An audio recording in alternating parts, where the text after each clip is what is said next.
नमस्कार प्यारे साथियों, कैसे हैं आप सभी लोग। आप सभी का स्वागत है हमारे भर्ती सार के यूट्यूब प्लेटफॉर्म पर। तो जैसा कि आप लोगों को पता ही है, हमारी मॉर्निंग में हिंदी की बेहतरीन प्रैक्टिस सीरीज चल रही है यूपी पुलिस कांस्टेबल एग्जाम को टारगेट करते हुए। तो उसी का आज प्रैक्टिस सेट नंबर 26 है। जिन्होंने हमारी प्रीवियस प्रैक्टिस सेट नहीं देखे वो हमारी प्लेलिस्ट को फॉलो कर सकते हैं।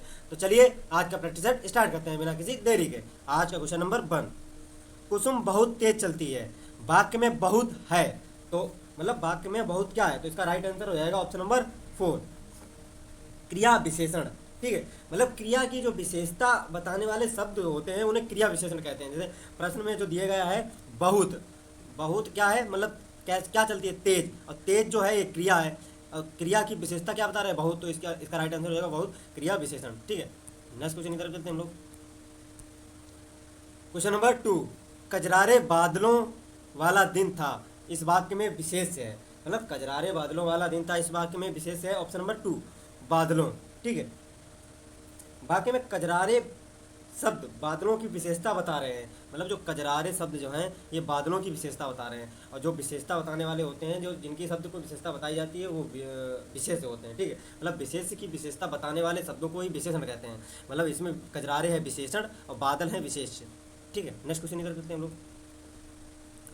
क्वेश्चन नंबर 3, श्याम पुस्तक पढ़ी। मतलब यहाँ पे खाली स्थान है, श्याम को पुस्तक पढ़ी, श्याम से पुस्तक पढ़ी, श्याम ने पुस्तक पढ़ी। तो इसका राइट आंसर होगा ऑप्शन नंबर 3, श्याम ने पुस्तक पढ़ी। ठीक है, नेक्स्ट क्वेश्चन इधर करते हैं हम लोग। क्वेश्चन नंबर 4, किंचित तत्सम शब्द का तद्भव शब्द बताइए। मतलब किंचित जो है उसका तद्भव क्या होगा। तो इसका राइट आंसर हो जाएगा ऑप्शन नंबर, इसका तद्भव रूप हो जाएगा ऑप्शन नंबर 3, कुछ। किंचित तत्सम का तद्भव रूप हो जाएगा कुछ। ठीक है, इसका राइट आंसर हो जाएगा ऑप्शन नंबर 3। नेक्स्ट क्वेश्चन इधर चलते हैं हम लोग। क्वेश्चन नंबर 5, भैंस शब्द का अन्य लिंग क्या होगा।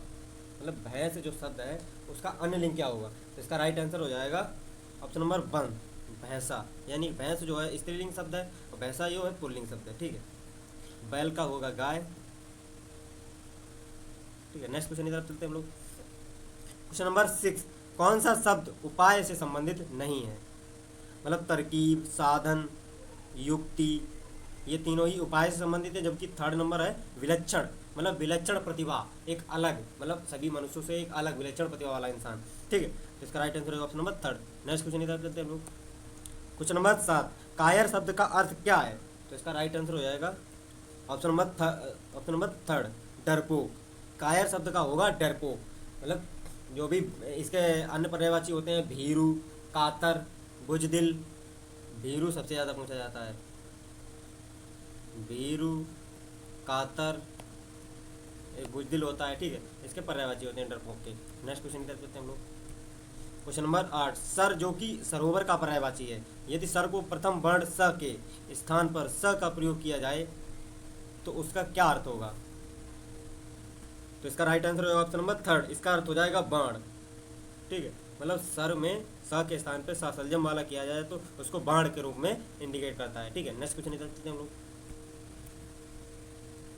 क्वेश्चन नंबर 9, सुप्त का विरुद्धार्थी शब्द क्या होगा।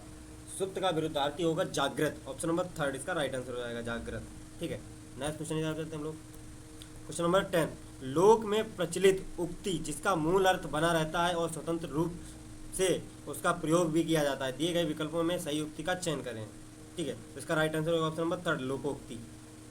नेक्स्ट क्वेश्चन इधर चलते हैं हम लोग। क्वेश्चन नंबर 11, आवश्यकता से अधिक वृष्टि होने पर उसके लिए कौन सा उपयुक्त शब्द का प्रयोग किया जाता है। मतलब आवश्यकता से अधिक वृष्टि हो जाए तो इसका राइट आंसर हो जाएगा ऑप्शन नंबर 3, अतिवृष्टि। ठीक है, और जब आवश्यकता से कम वृष्टि हो, यानी आवश्यकता जितनी है उतनी बारिश नहीं हो रही है, तो उसका राइट आंसर होगा ऑप्शन नंबर 2, अनावृष्टि। और जिसे बिल्कुल कम हो, अल्पवृष्टि। ठीक है, नेक्स्ट क्वेश्चन इधर देखते हैं हम लोग। क्वेश्चन नंबर 2, गरीबों के निमित्त धन इकट्ठा करो में कौन सा कारक है। गरीबों के, ठीक है, कर्ता ने कर्म को करण से काकी के, तो इसका राइट आंसर है ऑप्शन नंबर 3, संप्रदान कारक। ठीक है, नेक्स्ट क्वेश्चन इधर देखते हैं हम लोग। क्वेश्चन नंबर 13, किस शब्द में कर्मधारय समास है। मतलब शब्द का कर्मधारय समास में छाटी है, तो इसका राइट आंसर हो जाएगा ऑप्शन नंबर 2, दुष्चरित। मतलब दुष्चरित में जो होगा पूर्व पद दुष् की प्रधानता, और मतलब जो पश्चिम पद होता है दुष्। जैसे दुष्चरित है, दुष् में दुष् पूर्व पद है, ये दुष् ये हो गया विशेषण, और चरित विशेष। तो मतलब विशेषण की जिसमें विशेषता बताई जाए वहाँ पे कर्मधारय समास होगा। ठीक है, ये पूर्व पद प्रधान होता है। ठीक है, नेक्स्ट क्वेश्चन की तरफ चलते हैं हम लोग। 14, किस वाक्य में सकर्मक क्रिया नहीं है? तो इसका राइट आंसर हो जाएगा ऑप्शन नंबर 1, मोहन हंसता है। ठीक है, मतलब ये अकर्मक क्रिया का उदाहरण है। कर्मक क्रिया, मोहन हंसता है, क्या हंसता है कुछ पता नहीं चल रहा है, मतलब जिसमें क्या का जवाब ना मिले वो कर्मक, जिसमें क्या का जवाब मिल जाए वो सकर्मक। जैसे सुधीर कार चलाता है, क्या चलाता है, कार, मिल गया तो ये सकर्मक है। पुलिस ने चोर को पकड़ लिया, किसको पकड़ लिया, चोर को पकड़ लिया। रामू को दवा पिलाओ, क्या पिलाओ, दवा, तो ये क्या का आंसर मिल रहा है। ठीक है, नेक्स्ट क्वेश्चन की तरफ चलते हैं हम लोग। क्वेश्चन नंबर 15, उपनिषद शब्द में एक प्रत्यय लगाने पर कौन सा शब्द बनेगा? तो इसका राइट आंसर हो जाएगा ऑप्शन नंबर फर्स्ट, औपनिषदिक। ठीक है, मतलब एक लगाने से जो प्रथम अक्षर होता है उसमें औ की वृद्धि हो जाती है। ठीक है, नेक्स्ट क्वेश्चन की तरफ चलते हैं हम लोग। क्वेश्चन नंबर 16, निरोष में कौन सी संधि है? मतलब निरोष, जो रोष होता है क्रोध, तो उसमें कौन सी संधि है? तो इसका राइट आंसर हो जाएगा ऑप्शन नंबर सेकंड, दीर्घ संधि, नि धन रोष। ठीक है, नेक्स्ट क्वेश्चन की तरफ चलते हैं हम लोग। क्वेश्चन नंबर 17, याचना बाजे बना, मुहावरे का अर्थ का चयन करें। तो इसका राइट आंसर हो जाएगा ऑप्शन नंबर सेकंड, दिखावा बहुत करना परंतु सारण होना, मतलब दिखावा तो ज़्यादा है लेकिन है कुछ नहीं। ठीक है, नेक्स्ट क्वेश्चन की तरफ चलते हैं हम लोग। क्वेश्चन नंबर 18, संसार में सभी तरह के लोग रहते हैं, कोई उदार कोई धनवान, तो इसके लिए सही रिक्त स्थान की पूर्ति कीजिए। ठीक है, तो इसका राइट आंसर हो जाएगा ऑप्शन नंबर सेकंड, संकीर्ण और निर्धन, मतलब कोई उदार और कोई धनवान, तो कोई संकीर्ण और निर्धन व्यक्ति रहते हैं। ठीक है, नेक्स्ट क्वेश्चन इधर हम लोग। क्वेश्चन नंबर 19, रघुपति राघव राजा राम में कौन सा अलंकार है? इसका राइट आंसर हो जाएगा ऑप्शन नंबर सेकंड, अनुप्रास अलंकार। रघुपति राघव राजा राम, मतलब रा रा रा रावण की बार बार आवृत्ति होने पर यह अनुप्रास अलंकार हो जाएगा। ठीक है, तो इसका राइट आंसर होगा option number second. Next question की तरफ चलते हैं हम लोग। क्वेश्चन नंबर 20, ब्राह्मी से किस लिपि की उत्पत्ति हुई है? तो इसका राइट आंसर हो जाएगा ब्राह्मी लिपि से उत्पत्ति हुई है ऑप्शन नंबर फर्स्ट, देवनागरी लिपि का। ठीक है, सबसे प्राचीनतम लिपि है। इस लिपि में कई एशियाई लिपियाँ का उत्पत्ति स्थान, जैसे देवनागरी लिपि उत्पत्ति है ब्राह्मी लिपि से हुई है। संस्कृत, पाली, हिंदी, मराठी, कश्मीरी, सिंधी, संथाली आदि भाषाएं जो देवनागरी से में ही लिखी जाती हैं। ठीक है, नेक्स्ट क्वेश्चन इधर करते हैं हम लोग। क्वेश्चन नंबर 21, अल्पाहारी शब्द के लिए उचित वाक्यांश छांटिए। ठीक है, मतलब अल्पाहारी, जो कम खाता हो, जो कम खाता हो, इसका राइट आंसर है ऑप्शन नंबर थर्ड, जो कम खाता हो। और जो फल खाता हो वो फलाहारी होता है, ये फलाहारी। ठीक है, नेक्स्ट क्वेश्चन की तरफ चलते हैं हम लोग। क्वेश्चन नंबर 22, जयद्रथ वध किस लेखिका की कृति है? इसका राइट आंसर हो जाएगा ऑप्शन नंबर 4, मैथिली शरण गुप्त की ही जयद्रथ वध है। ठीक है, इन्हीं के द्वारा लिखी गई। इनकी एक अन्य कृतियाँ कुछ हैं, मैथिली शरण गुप्त की साकेत है, भारत भारती है, भारत भारती, यशोधरा, पंचवटी आदि, यशोधरा। ठीक है, नेक्स्ट क्वेश्चन की तरफ चलते हैं हम लोग। क्वेश्चन नंबर 23, ढोल के अंदर पोल कहावत का अर्थ निम्नलिखित वाक्यों में से कौन सा है? मतलब ढोल के अंदर होल, ऑप्शन नंबर 1, दिखावा कुछ और गुण कुछ नहीं। ठीक है, मतलब दिखावा तो बहुत है लेकिन अंदर कुछ नहीं, ढोल के अंदर पोल ही पोल है। ठीक है, नेक्स्ट क्वेश्चन की तरफ चलते हैं हम लोग। क्वेश्चन नंबर 24, आदमियों को भेड़ बकरी की तरह हाँकने का जमाना अब नहीं रहा, कोष्टक में दिए गए शब्दों का वचन बदलिए। ठीक है, तो इसका राइट आंसर होगा ऑप्शन नंबर 4, भेड़ बकरियों, भेड़ बकरी है तो इसका राइट आंसर है भेड़ बकरियों की तरह हाँकने का जमाना नहीं रहा है। ठीक है, नेक्स्ट क्वेश्चन की तरफ चलते हैं हम लोग। क्वेश्चन नंबर 25, उसकी बात का उत्तर कोई न दे सका, सब हो गए, विकल्प में कौन सा रिक्त स्थान, मतलब सब निरुत्तर हो गए, तो इसका राइट आंसर है ऑप्शन नंबर सेकंड, उसकी बात का कोई जवाब न दे सका, सब लोग निरुत्तर हो गए। ठीक है, नेक्स्ट क्वेश्चन की तरफ चलते हैं हम लोग। क्वेश्चन नंबर 26, लोग आजीवन टट्टू की तरह जुटे रहते हैं, टट्टू शब्द का बहुवचन बताओ। टट्टू, टट्टू मतलब चमचा, टट्टू जो होता है वो चमचा होता है, तो इसका राइट आंसर होगा ऑप्शन नंबर थर्ड, टट्टू, टट्टू का बहुवचन टट्टू में हो जाएगा। ठीक है, नेक्स्ट क्वेश्चन इधर देते हैं लोग। क्वेश्चन नंबर 27, निम्न विकल्पों में से सही विकल्प छांटिए।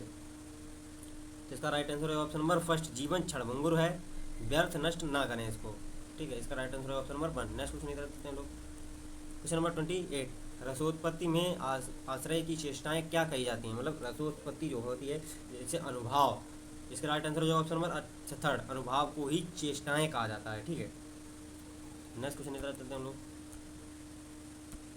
क्वेश्चन नंबर 29, अब अली रही गुलाम में आपत डार में कौन सा अलंकार है? मतलब अब अली रही गुलाम में आपत डार, तो इसका राइट आंसर हो जाएगा ऑप्शन नंबर फर्स्ट, उपमा अलंकार। सॉरी, ये नहीं हो, इसका राइट आंसर होगा ऑप्शन नंबर सेकंड, उत्प्रेक्षा अलंकार। जहां उपमेय में उपमान से भिन्नता होते हुए भी उपमेय की उपमान के रूप में संभावना की जाए, वहाँ उत्प्रेक्षा अलंकार होता है। ठीक है, नेक्स्ट क्वेश्चन कर देते हैं हम लोग। क्वेश्चन नंबर 30, छंद का सर्वप्रथम उल्लेख कहाँ मिलता है? इसका राइट आंसर होगा ऑप्शन नंबर फर्स्ट, ऋग्वेद में। छंद का सर्वप्रथम उल्लेख ऋग्वेद में मिलता है। ठीक है, नेक्स्ट क्वेश्चन कर देते हैं हम लोग।